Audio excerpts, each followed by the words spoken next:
Alright, so I'm gonna switch it up this time and do a vlog. Get to finally see my face. So finally got through the book, Oryx and Crake by Margaret Atwood. I got the paper copy. I also downloaded a PDF file.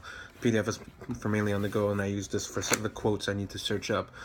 But gotta say, it's a pretty good read. Would recommend this to a lot of people, and it has brought up some causes and concerns for reflection. Taking a look at it through the archetypal, the feminist lens, and the reading response lens, I've got to say there's a lot of recurring themes going on through it. One of the most main recurring themes that seems to be a huge pattern throughout this book is this kind of dark light or contrasting theory, one which even just the setting of the book starts in this huge, beautiful, like utopian setting, and then it goes to this rugged, barren wasteland of a dystopia in which Snowman, who begins as this innocent, pure Jimmy boy, a character that anybody can relate to, from whether it be his friends like Glenn, or the struggles he goes through as a kid in school, or the struggles with his parents fighting all the time. He's a character that anybody can relate to.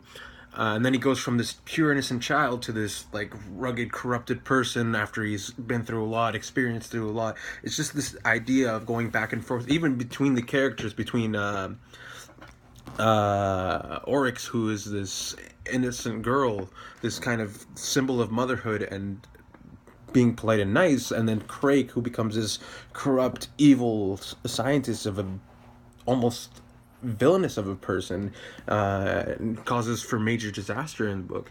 Overall, I like it. I think I'll choose to focus mainly on this kind of darkish, lightish theme that reoccurs in the book, and the fact that there's like a reoccurring status quo for Jimmy as he goes through his journey through the utopia into the dystopia, and on his own little hero's journey.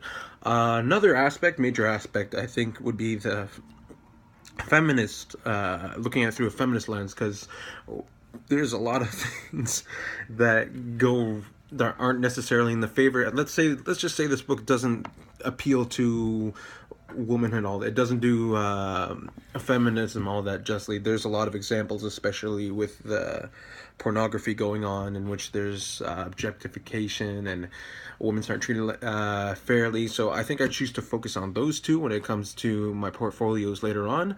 Moving on to the course. Overall, this course has helped a lot, especially when it comes to my figurative speech and language. I'd say one of the biggest things I took away from this course is the figures of speech, figures of sound, and the figurative language. I really like that part. Usually we're only used to some of the main literary devices, like metaphors, simile, some of the most common ones. Those are the most common ones I remember from grade 9. As well as the lenses. It's one thing to be able to analyze a text through one lens, but through this course I've learned that you can analyze it through a multitude of different lenses, and that's something I'm not so used to, but I really like that idea of analyzing it through different lenses. Growing up, when you have a book that's so heavily focused on a specific lens, it's easy to focus on it through that lens, but you don't realize you can go through it through many different lenses. And that was the case with our blogs when we're going through the archetypal lens, the feminist lens, and the reader response lens. Overall, I did enjoy this book. Good read, would recommend to everybody, and I think that's it. All right.